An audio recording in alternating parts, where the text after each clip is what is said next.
It's Monday. Harley, how are you feeling? Oh, I'm feeling fantastic. Mm. 7-5, my guy. And who thought we were going to be in this position? I had 6 wins, 6, 7 wins is what we said. 7 wins now, expectations. Harley. That is the total amount of combined wins you had in the Lovey Smith era and the David Culley era, and you still have about 5 weeks to go. I want to shout out this Houston Texans team for how far they've come. You are right now a playoff team. You're looking to get that final wild card spot. You have already offensive rookie of the year bagged up in CJ Stroud. You're gonna have coach of the year bagged up with D'Amico Ryans if he keeps on winning football games like this. Right now, this is a season that if you would have told me all this stuff was gonna happen, Harley, I would have asked you, what are you smoking, my guy? hmm I mean, it's been a fun year so far. They have definitely exceeded expectations. But hey, man, this is uh, this is some fun football to get into. We had a great game against the Broncos. Defensively, a great game. Offensively, there were some struggles that we're going to get into, Mhm. obviously. But the Houston Texans move on to 7-5, and now are in with a crop of teams that are also 7-5. The Browns lost. They're 7-5. You thought the Colts were gonna lose, man. You really thought the Titans were gonna get that upset Two for block you. punts. Yeah, man. 2 blocked punts on the day for the Titans. No wonder they fired their special teams coordinator. But man, overall though, we control our destiny.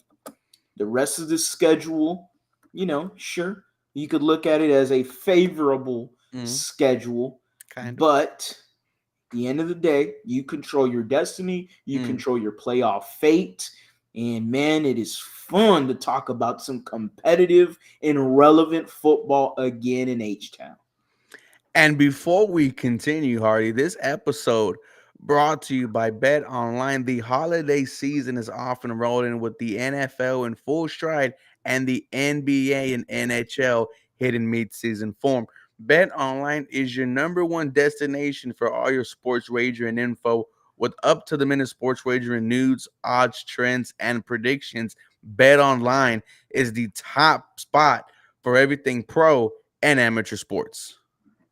And not just the big four, BetOnline has info available at your fingertips with both desktop and mobile access at any time for almost any sport that is played, from MMA to international soccer. Head to the BetOnline today and remember to use your promo code BLEAV, BLEAV, for your 50% welcome bonus on your first deposit. BetOnline, where the game starts. Man, Harley, I mean, I was a little nervous. I'm not gonna lie to you. Denver Broncos coming in, hottest team in the NFL, winners of their last five. Russell Wilson did not commit, a turnover in that 5 game stretch. Super Bowl winning head coach Sean Payton, Super Bowl winning quarterback Russell Wilson. I thought this was gonna be a big test for this young Houston Texans team, coaching wise as well. And to see us prevail, it just it the confidence inside me continues to grow because if I'm an opponent and I see the Houston Texans on Sunday, I am going to be a little bit worried. Right now, I feel like, dude, we're not supposed to be here, man. I'm playing with house money. And what CJ Stroud has done, I mean, he should put the fear of God in every single NFL defense. It is insane what we are watching right now, brother. We forget again that he's a rookie Mm. quarterback. We forget that he is above the best of the quarterbacks that are playing right now in the NFL. This man is still, in my opinion, in the MVP conversation. Still. Still, I don't care what they say. There is nobody in the NFL more valuable than CJ Stroud.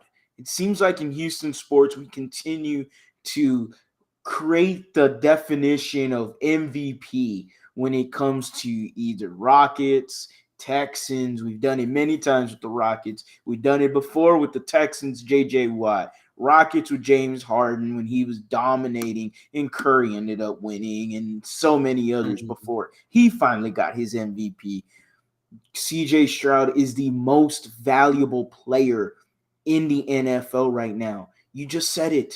We had 7 wins in the last 2 years.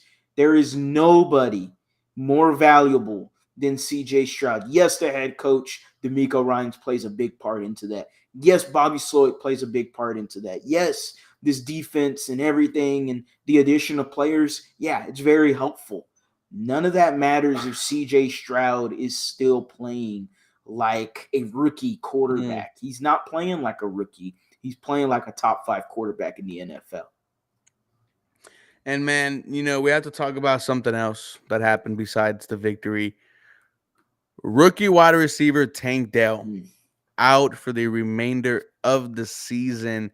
A fractured fibula that he suffered in yesterday's game. He got hurt on the Damian Pierce touchdown. Tank Dell, man, we want to wish you well. You were fantastic. I mean, the season that Tank Dell had as a third round pick, you're talking about one of the biggest steals in the draft. Get healthy. I know you're going to have a great sophomore season. And like CJ Stroud said, 7-3, you're going to be a good wide receiver combo in the future. Absolutely. I mean, again, sad to hear Tank Dell with a broken fibula. It's upsetting to hear.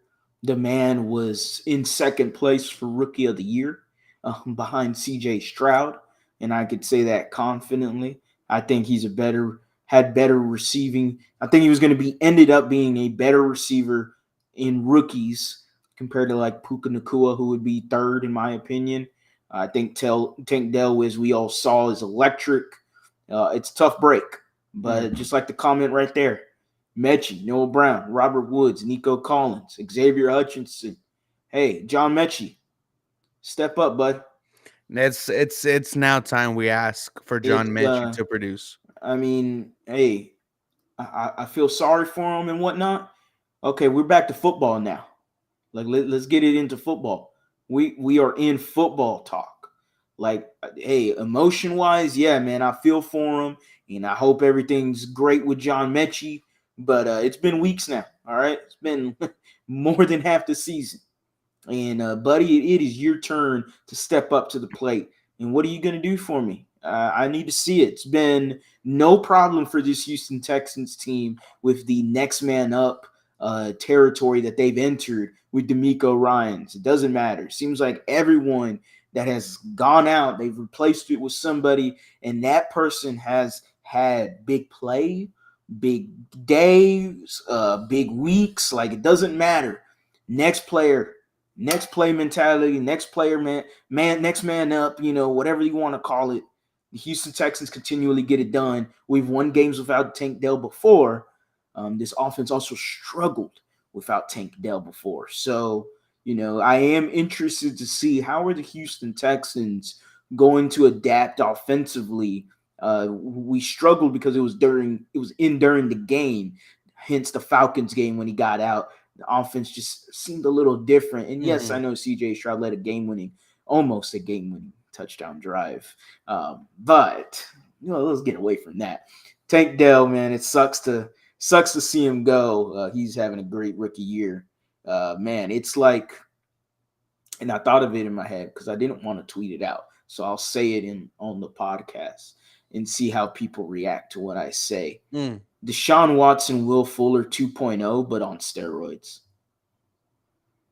I mean, this is Deshaun Watson, Will Fuller 2.0, but on steroids. Like, this is CJ Stroud, Tank Dell. We've seen this movie before. Yeah, it hurts. And yeah, I know people are going to be like, I don't want to hear that quarterback's name. What do you think He's about that part of comment? history, man. What's that? What do you think about that comment? Tank Dell shouldn't have been anywhere near that dog pile. Dude, it's football. I mean, you're football is a team game. Football is a team sport. Okay, and You can't like this. It's just that's just how it is. It's a team mentality. Like you see your guy, you don't know if he's got a touchdown or not. So Mm. damn, you're gonna try anything, any which way possible to get in there and try to make sure that he got a touchdown. It's not nobody's fault here. It's not Bobby Slowick's fault. All right. Hey, what makes him any different than because he's 5'8", 165 and he's pretty important as a rookie? Yes, absolutely. That doesn't make you no different. We've seen Andre Johnson block. We've seen many DeAndre Hopkins in the pile blocking. Like we've John seen these Mechie. people. Yeah, and we've seen Mechie, who had a freaking torn ACL just 2 years ago. All right, so nobody's different. Nobody's above anybody. It's a whole team game. That's what I got to say about that. No, I 100% agree. I was kind of surprised. A lot of people were upset. It is a football game we are playing, ladies and gentlemen. It is a risk every time you step onto the field with the pads on. Rest up, Tank Dell, man. Yeah. Bro, his second season, I'm gonna have some expectations. Imagine he walks into training camp gaining about 10, 11 pounds. See what kind of monster Tank Dell becomes then.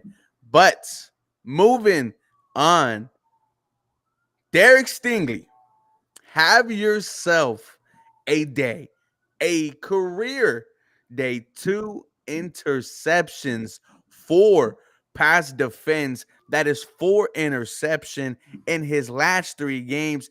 He's only played in 6 all year. Harley, is Derek Stingley a top 5 cornerback? He certainly played like one yesterday. He's not a top five corner just because there has to be some more games added to it. There's got to be a lot more substance to it, the health and everything. But this is the reason why we drafted him number 3.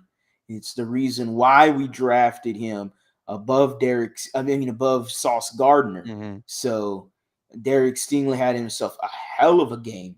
And everybody, welcome to the Derek Stingley and Will Anderson show last night in the afternoon. The Houston Texans defense and D'Amico Ryans, and I know we're going to get into Will Anderson in just a bit. They did an amazing job against this Broncos team, but first time the Houston Texans have had a fully healthy secondary, and they produced 3 interceptions for you. Absolutely great play from Derek Stingley. Keep testing him, everybody. Keep throwing his way. There's a reason why nobody throws his way for a reason. Keep testing him. Absolute elite ball skills displayed from the interception, the second one he had. Absolutely just elite awareness, play recognition, ball skills, high pointed the ball. I mean, Cortland Sutton went, oh, crap. Dude, I thought I closing had a speed, touchdown. elite. It was just, it's different. He's him. I mean, that's what he looked like right there. And it's really fun to have a good to great corner on this team. Hopefully, Derek Stingley played like one. He played like a top 5 corner. I'll give you that. Is he a top 5 corner? No, he's not there yet. I would say if he continues the rest of the season healthy, he could still have the same interceptions. I'm gonna go ahead and say, there you go, top 5 cornerback. Okay. I had a Bleacher Report. They wanted me to ask you guys. I said yes.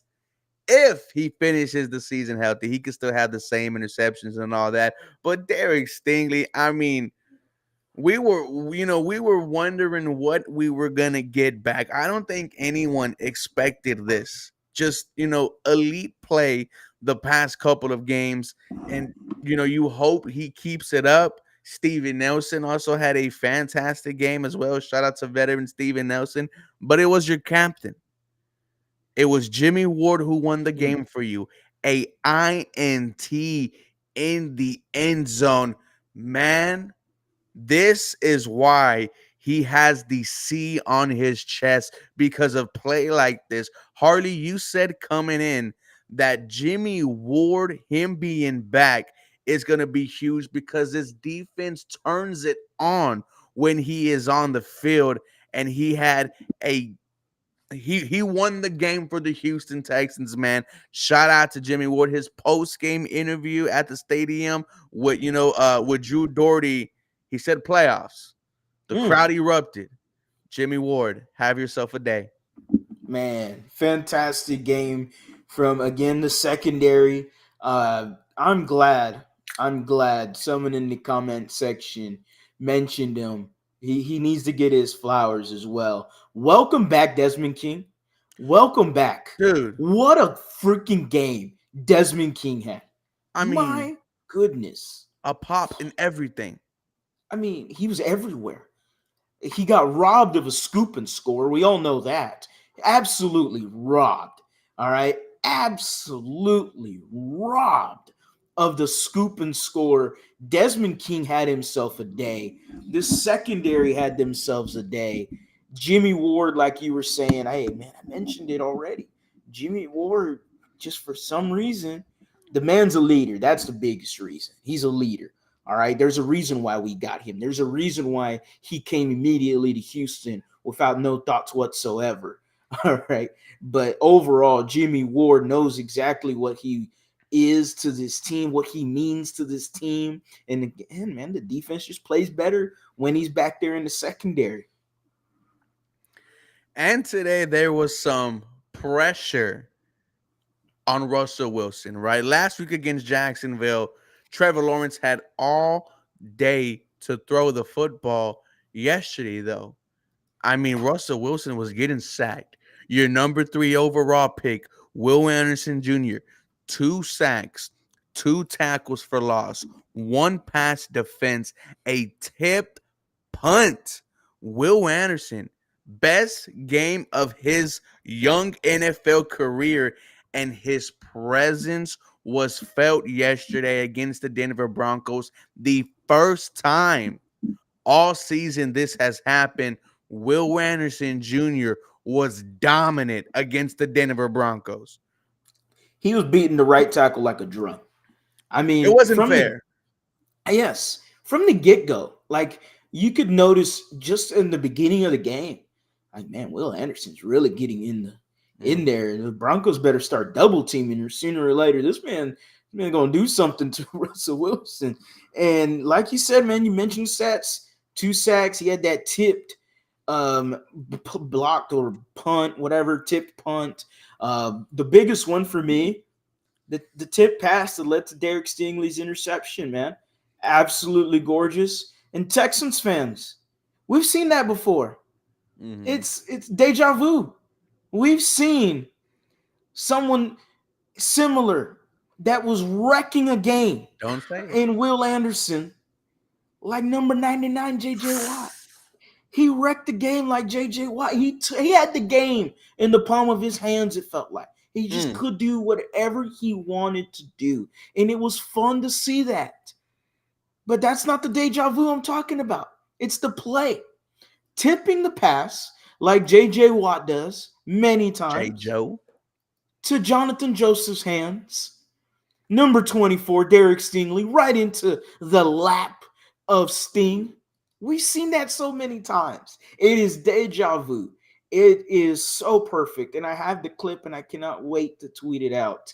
But the Ravens game from all the way back in 2012, JJ Watt is on the edge, gets up, bats the ball, tips the ball, and JJ gets in there and gets it, runs it back for a pick 6 against the Baltimore Ravens. We didn't get the pick 6 from Stingley, but damn it, that's deja vu. Texans fans, we are accustomed to seeing really good defense. And damn it, we got to see a game wrecker just emerge yesterday in Will Anderson. 4 sacks in 5 games.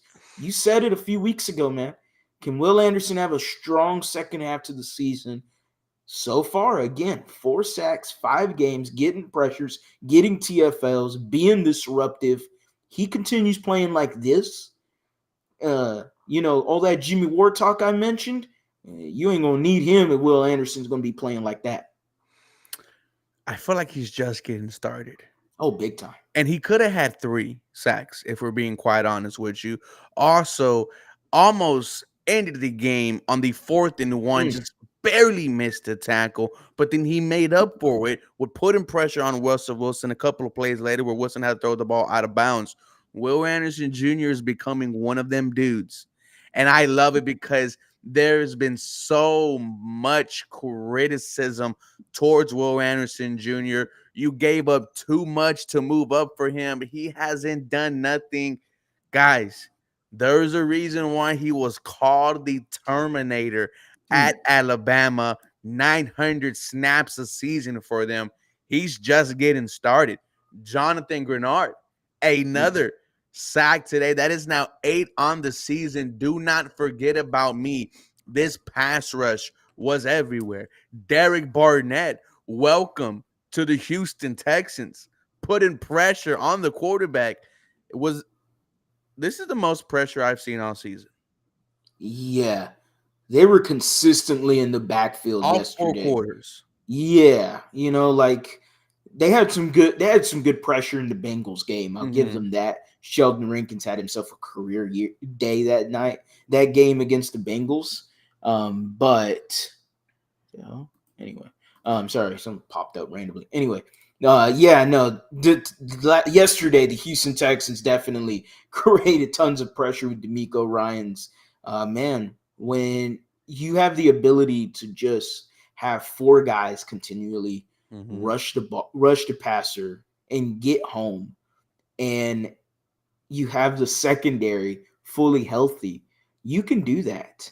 And if Will Anderson is going to be that guy creating that pressure and setting up the rest of the guys to feed off of him, and hey, man, sometimes, you got to be a little selfish. Will Mm-hmm. Anderson was a little selfish, but the same emotions you have about Will Anderson we both have about Derek Stingley and the conversation between him and Sauce Gardner. Because, excuse me, chat, but I have had many of y'all in my YouTube comments, in here on the live stream, Call them in out. your YouTube comments. You know where I'm going with this. They continuously cry and bitch and moan. We should have got Sauce Gardner. Stingley's a bum. He's a bust. He ain't no good. Sauce Gardner this, Sauce Gardner that. Man, 2 interceptions, 4 on the year.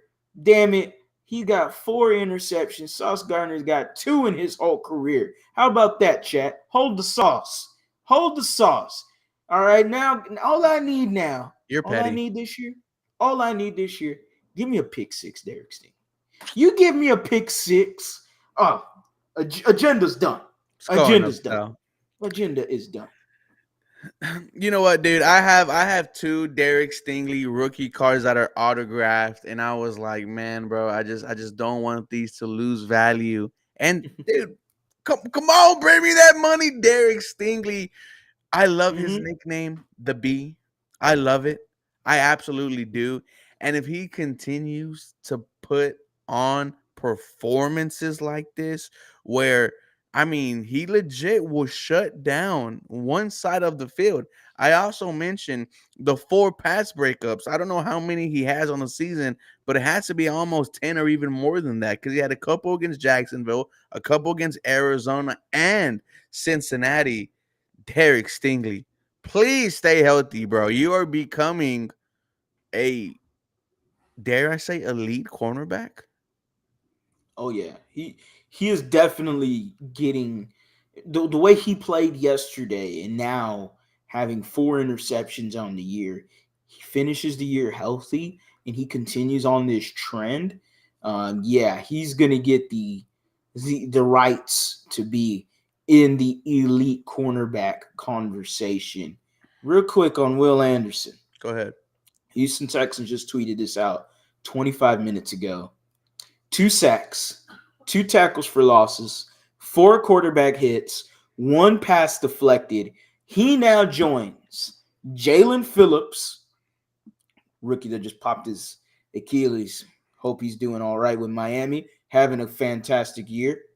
And J.J. Watt as the only rookies to accomplish that stat line since at least 2000, the year 2000. That is 23 years. No one's done that in 23. And those only 3 guys have done it in 23 years. Will Anderson is one of them. Take a bow, Nick Casario. Mm, Take that's what we're talking about. a freaking bow. And let's talk about Nick. I I mean, we've been so patient. I mean, remember, not too long ago, shout out to Landry Locker from 610. Casario is the only scenario. And to see what he has done, I mean, the foundation is right here. And I listened to to CJ's press conference, and what he said was, "We are the foundation." And I believed when he said that. I look at who helped you win this game. Jimmy Ward was brought in, right? Blake Cashman, who put pressure on that game winning INT, he was traded for. Devin Singletary, Damian Pierce. I mean, so many people were brought in by Nick Casario. And why are you making that stank face? I'm done with Damian Pierce. Oh, you want to go there already? I'm done with Damian Pierce. Is this because he lost you money? Lost us No, money? no, I, I've I, lost too much money for on players, so that doesn't affect my emotional. you don't think he got it anymore? Not that. I think he has it. I'm done seeing him in this scheme. I'm done seeing him run the ball. I am done with Bobby Slowick trying to force feed Damian Pierce constantly over and over and over. I have seen Devin Singletary in a 2-week span without Damian Pierce be absolutely electric. AFC Offensive Player of the Week, Devin Singletary. Yes, that is him. That is what he did in a 2-week span without Damian Pierce. Since then, he's only got I think 14 carries since then. It's an absolute joke. I do not want to see Damian Pierce running that football as many times as I've seen him so far. I said 60-40, 65-35. I am now at 80-20. Like, I do not want to see Damian Pierce running that rock. I do not want to see it. Unless it's short yardage, goal line, like unless the number is called upon. But buddy, I am not sold anymore with Damian Pierce. I was completely wrong. Shout out to Crenshaw. He knew exactly what he was talking about with Devin Singletary and Damian Pierce. I didn't think about it. I'm thinking, hey, I've seen this scheme transform running backs over and over and over. And I'm thinking, hey, what's he talking about, man? Damian Pierce was good for you last year. Now you got a running back favorite scheme. Damian Pierce, I'm thinking, is going to fit like a glove. Nope. He looks like absolute doo-doo. He looked like garbage.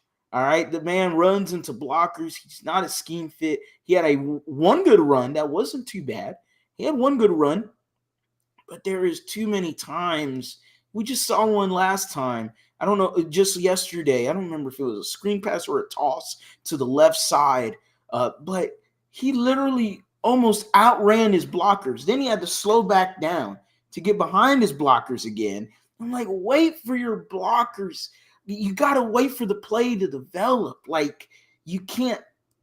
It's frustrating. It is irritating to see Damian Pierce run this rock. It's just not working, and it's not going to work. All right. It should have worked already, right? It should have. What's the excuse now? What's the excuse? Like, there's no more excuse. He's healthy again. I'm thinking, okay, Juice Scruggs, left guard, better run blocker than Titus Howard at left guard. You know what? Let me see what he can do. Mm. I seen enough. I don't need to see it no more. You know, it's frustrating because what he did last year against the Eagles, against the Chargers, I mean, it was insane. We were talking about him being a dark horse for offensive rookie of the year at one point, and to see this type of, I mean, I guess we could call it a fall off, is insane because entering this year, we thought the running game That comment. was going to be the bread and butter for the Houston Texans. Bobby Thornton said Pierce is built for power. He runs where he sees the hole and shoots. This is why he should be second string. I understand that, right? So I'm asking you, Harley, why what's the confusion from Bobby Slowick? Because history tells us that Devin Singletary is the better running back, 150 yards, 120 AFC Offensive Player of the Week, and Damian Pierce comes back. He only gets 6 carries. Then yesterday, Damian Pierce out carries him. It's like we know what is successful on the ground, but we run away from it. I'm not sure why. We've seen we had a head coach with this offensive scheme. In Gary Kubiak, as we know, and I love Gary Kubiak. I love him a lot. He's my favorite head coach in Texans history. To me, the best head coach in Texans history. Oh, Well, we're not counting D'Amico quite yet. Okay. Bill O'Brien? No, fuck that. Bill O'Brien succeeded because of Gary Kubiak. Okay. He succeeded because of Gary Kubiak. I'm not going to get into that. Dude, I went back and looked at one of our rosters we had where it was Clowney, Swearinger, Andre, Arian, like a good offensive line. When was that? Was that 2024? Was that rookie year with Bill O'Brien, right? Rookie year with Bill O'Brien. And that was the year before we went 2-14. Damn it, you're making me go through this. We went 2-14 the year before. We were full of injuries. Nobody seems to realize. No, everyone was hurt. Everyone was hurt. It was ridiculous amount of injuries the year before. And then that year was just crazy. Gary Kubiak had the heart attack. I was at that game. Yeah, I know. And it was tough. It was absolutely horrible scene. It was just a crazy year that year. Now you're fully healthy with a rookie coach in Bill O'Brien, and people say, oh, look what Bill O'Brien did to the Houston Texans. They had the exact same team from 2 years ago when they won 12 games. You can't. No. There's no difference there, damn it. He didn't do nothing. If anything, he regressed. He went 9-7 with those guys. 9-7, damn it. He had Ryan Fitzpatrick, all right? And I get it. He had to move on from Shop. I absolutely get it. But damn it, he had Ryan Fitzpatrick of all people, all right? He had different quarterbacks, Brian Hoyer, all these damn loser-ass quarterbacks running with Bill O'Brien. And I'll give it to him. I'll give him his credit. He can win with any quarterback, it seems like, that is starting. He can win with it. Hell, he won us a game with Brandon bum-ass Whedon. But at the end of the day, there is no coach in Texans history, besides D'Amico Ryans, we're not going to get with him, that made me legitimately feel that we were going to win a Super Bowl. The only one is Gary Kubiak, because that offense was elite. We go back to the topic of conversation. Gary Kubiak had the same offensive scheme, just like Bobby Slowick. And to answer your question, you were asking, why does it feel like we're being, ignorant a little bit? It feels like maybe a little, favoritism. And are we insane? Like, are we, the definition of insanity is you keep doing the same thing over and over again, thinking you're going to get different results. And that is what you're doing right now with Damian Pierce. And I seen it with Gary Kubiak. He was stubborn when he was here. Because when he got hired here, he said, I'm going to fix David Carr. Yeah, that didn't happen. He could not fix David Carr. But he was stubborn. And he had an opportunity to get Drew Brees. But nope, I'm going to fix David Carr, damn it. Hindsight 2020. And it still goes on. No, you know what? Matt Schaub is our quarterback. I don't need Peyton Manning. Goes to Denver, wins the Super Bowl with Peyton Manning. Dude, that hurt me because I knew that was like our ring. That is our ring. Like, if there is any copycat ring, that is ours. Like, we all know it. I should have mentioned that with Patrick Chiotti, our Broncos guy. Make sure y'all check out that live stream. Very fun live stream with the Broncos guy. If anybody wants to see a Broncos pregame with us, it's on Believe in Texans, anywhere where you stream all your podcasting platforms, or you can just check the live streams on one of our channels. But yeah, no, what you're saying, there's not much of an answer. I just want to say that maybe the same offensive scheme, the same offensive mindset. Are they all a little ignorant? Yeah. Kyle Mhm. Shanahan with the Atlanta Falcons continued to run the ball, run the ball, run the ball against the New England Patriots. He was supposed to continue running the ball, and he didn't. He was passing the damn ball in the Super Bowl and cost them the game. Like, so there is ignorance, it feels like, with some of this, the play callers, you could say, from that tree. It's tough, but I'm done with it, man. I want to see Devin Singletary run the rock. Damn it. I seen more from Mike Boone in 3 carries than Damian Pierce all year. That's upsetting. Man, Devon A. Chain would have done crazy in Yeah. this scheme, but tough to see what Damian Pierce is going through, man. But that's the NFL. 1 year, we think you could be him. Ben Tate, how great was his year one? Steve Slayton, how great was here year one? And Well, Ben Tate was hurt, so shout out to Ben Tate. When he went to Cleveland, I thought he was gonna be a good running back. But it is what it is. someone else who had a very fantastic game, Nico Collins. Haven't Oof. talked about him yet. 191 yards. He had 100 of them in the first quarter. He also added a touchdown. It looked easy out there for Nico Collins, and he's 9 yards away from 1,000. Nico Collins continues to show us that he might be a wide receiver one, Harley. Man, it is a long time coming. We've said it during the season. I've said it during the season. I question whether or not is this guy a wide receiver one. Can he show me he's a wide receiver one?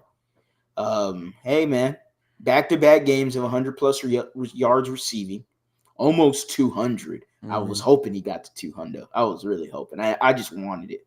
But Nico Collins, what he showed me yesterday, he's a wide receiver one. I think he is. I really do. What he was doing, I mean, all Patrick Chiotti was talking about was the secondary of the Denver Broncos. Mhm. Patrick Surtain, Jaquan McMillan, Fabian Moreau. And that Fabian Moreau was hot ass yesterday. Hot ass. Jaquan McMillan, hey, bud, your ankles are still in the end zone when Nico Collins just whoop, whoop, Turned him around. touchdown. CJ Stroud, back of the end zone, corner end zone. I mean, Patrick Surtain, hey, bud, you were getting through the ringer. He had himself a good game, too. But he got that work done, too. Nico Collins was everywhere in yesterday's game. And I am more of the belief now that does this Houston Texans team still need a top end wide receiver? I still think they do. I I do. mean, is, is Just that is that a top priority though? no, no, no. Like I feel like if we run into one, sure. I don't think we're headhunting for one. I definitely believe the defensive line, the interior has to be improved. You can still improve with a linebacker, 2 linebackers. You can still improve in the tight end area, whether or not Dalton Schultz, you resign him or not. You got to look at tight end, even if you do resign him. Mhm. So there's a lot of holes on this team still. Hell, the running back position, we don't know what we're getting out of it next year. I mean, we're barely getting anything of it, even though Bobby Slowick has something there in Devin Singletary. Again, please run the ball with Devin Singletary. I cannot harp that enough. Nico Collins has showed it yesterday, but he has showed it this year. He is a wide receiver one. The bigger question is, are you going to pay him? That's tough. He's a free agent next year, right? Yes, next year. So you get to see if he can do this again this coming year. I thought you were gonna ask what type of wide receiver one is he going to be? Because when you look at wide receiver one, I feel like there's two tiers. Yeah. There's 1,000 yard, but then there's 1,100, 1,200, 13, and there's 5 games left in the season, and there's no Tank Dell. Nico Collins is about to show me the rest of this season what type of wide receiver one he is going to be. I mean, if he balls out, I mean, we are talking about like a potential legit another star at the wide receiver position for the Houston Texans if he could produce without Tank Dell. But I am excited what Nico Collins has shown so far this season, though. I mean, kudos to him. And on the verge of his first 1,000 yard season. Who was the last It's Houston Texan wide receiver to have 1,000 yards? Brandon crap. Cooks. Yeah, you're right. I was like, wait a minute. Is Nico Was Collins a potential Pro Bowler? Yeah, absolutely. Absolutely. I mean, if you're not voting for Nico Collins in the Pro Bowl, what are you doing, Texans fans? Mm. Go to the Twitter, go to X, Twitter, whatever y'all want to call it, and go find a retweet for Nico Collins Pro Bowl and hit that retweet and spread it amongst Texans fans. We need Nico Collins in that Pro Bowl. He was on pace early in the Denver game to go for 468 receiving yards at one time. Like, he is absolutely fantastic. I cannot stress enough how good Nico Collins has played this year. For a lot of people that were calling his head, a lot of people, a lot of Shout out people. to the Bron Chubby Bear for saying that Nico Collins was a borderline number 4 wide receiver. I'll go ahead and call him out, man. That was a rough take. Crenshaw was right about Devin Singletary, though. He We was did fan. give Crenshaw his props about that. Heffa said we need to get Mike Evans in free agency. Look, I've been on the Mike Evans train all year, and if you still add him, just how dangerous is his offense going to be? However, I do agree with Harley, though, there are bigger needs. I was peeking at next year's free agents: Chris Jones, TJ Reader, Mm-hmm. Patrick Queen. Mm-hmm. So many position players and bigger areas of need. I mean, if you could consistently stop the run, dude, if you get Chris Jones, I mean, bro, watch out. And He, go ahead. he's a big name, obviously. I am on the Justin Madubuike train Okay. from Texas A&M, not to draft, but to get in free agency. He's having a really good year. I believe it's for the Seattle Seahawks, if I'm not mistaken. I think up to 12 sacks now from the interior. Like, that is tough. I am willing to pay him even a little extra to come here to Houston. He How is old is he? young. He's young. He's ready. Like, I am not upset whatsoever in getting a Justin Madubuike here in H-Town. He would solve your defensive tackle issues. He's good against the run. He's fantastic against the pass. And with the Miko Ryans, yeah, sign me up. It's always fun to talk about the future, man, especially when you are a winning football team. We're going to put today's episode to bed. And I think this was the first episode all year. This wasn't really CJ Stroud heavy. That shout out to the other Houston Texans players for balling out. Bigger stories that we have. Hardly before we go, let them know where they can find you. You can find me at the lead underscore HOU, the lead Houston on YouTube. We're on the road to 5,000 subscribers, currently at 4,910 last I checked. Appreciate everybody that has liked, commented, subscribed. Make sure if you missed this live stream, you can check it out in one of our YouTube lives, whether it's my channel, whether it's Ruben's channel. You can go ahead and rewatch it there, or what we would really like is you go to the Spotify or anywhere you stream your podcasting platforms and go ahead and follow the Believe in Texans podcast, where you can listen to both of our beautiful voices talk about Texans, have us get mad at them, have us get happy about them, and just enjoy your day working with us as your background noise. All right, go ahead and do that. Do us a favor, hit that download button and spread it amongst the family. Spread it amongst friends. Anybody that's a Texans fan needs to be listening to the Believe in Texans podcast. Absolutely. You can find me 713 Houston Sports on YouTube. Guys, well, because the Bengals Oh, play the Jaguars like tonight, what? We getting invaded? right? You don't normally we get invaded by Denver. by the Denver real Duval. quiet. Denver's really quiet. Hey, Denver Where's was in my Denver? comments. I had some people from commenting. And Oh, they're as we talk shit, Broncos fan here, congratulations to your team's win against us yesterday. we Shout get a out to good you, Bronco Mr. fan. Ross. You commented on my video. Look, we were worried. You guys were We talking shit. This good that right. Samaritan This man Bronco comes fan. in humble. He wants to congratulate us, and we're talking shit over here. Now, shout out to Denver, man. Hey man, I had someone said that. Oh, we're gonna cook them. I'm like, and I replied three. That was 3 days ago, and I replied 3 days ago. Cook, man. I hope Russ ain't the chef. And what happened? What happened? 3 ints. How about that? Huh? How about that? You guys have a real blessed rest of your Monday night.